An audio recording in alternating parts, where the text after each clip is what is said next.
Hi everybody, I'm Joey Paul and I'm an indie author, and today we're going to be talking about ARCs or launch groups. I've been asked this and thought I would do a vlog on the 2 ways to go about launching your book in regards to reviews on release day.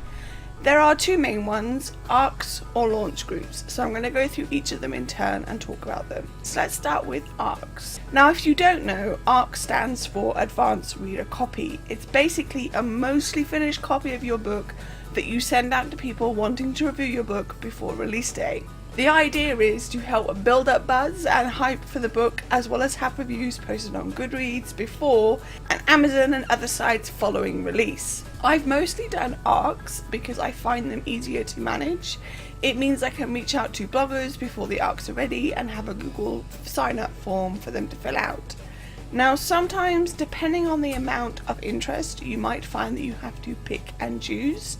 You want people who will read your work and post a review, so knowing that they have a history of following through is a good idea. There is no limit to how many people you can send out copies to, but be warned, as with most things, not everyone will read in time or review, and you need to be ready for people who either have other commitments or just don't do it. I find e-ARCs work best for me, but there are a lot of reviewers who will only review a physical copy. Next time around, this is something I plan to do better and have physical copies ready for review.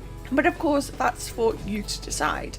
My reasoning is this can lead to lots of Instagram and Bookstagram pictures which help spread the word about the upcoming release. The way I work with ARC readers is basically emailing them when they get the book, then checking in the weeks and days leading up to release. You want to make sure that they're aware of the release date, that it's drawing near, and this is just for you to keep in touch.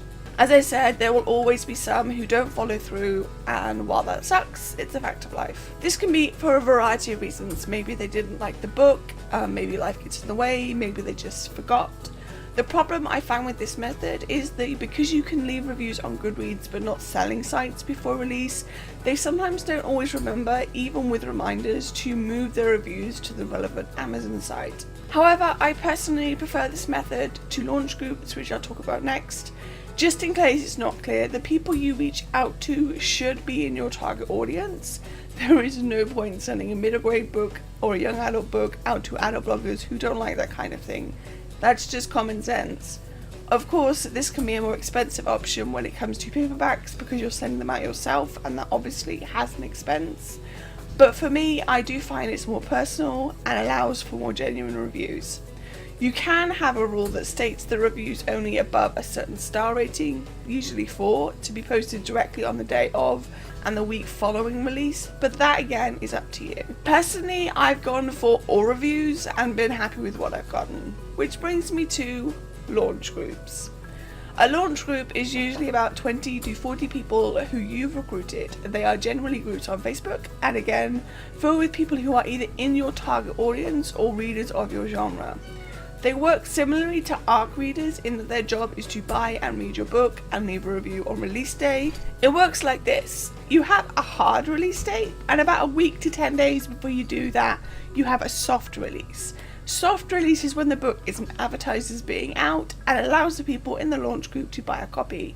You usually also have a reduced price for that soft release. Every member of the launch group will then read and review your book, with the added bonus that they'll be getting verified reviews on Amazon because they bought the book. And they're able to leave their reviews pretty much the moment they finish the book, because the book is out, though most people don't know about it yet. This means that come release day, the proper one with the adverts and build up, you could have about 20 odd reviews.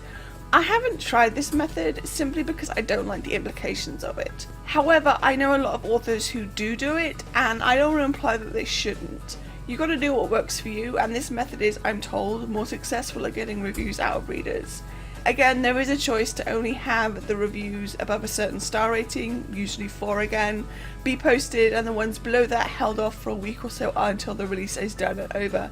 But again, that's completely up to you. So those are the 2 big ones for publishing and getting reviews. Personally, I prefer ARC readers simply because I feel you get a more genuine response from them, but I get that that doesn't always work for everybody and that everybody has a different way of doing things. So whichever one you choose, good luck with your release, and basically that's it. That's all I have time for today. If you want to get in touch with me, you can comment or subscribe. I post new videos on Thursdays. You can find me all over social media, and my books are available everywhere, all the links to which are listed below. Thanks for watching, and remember to keep writing. Bye.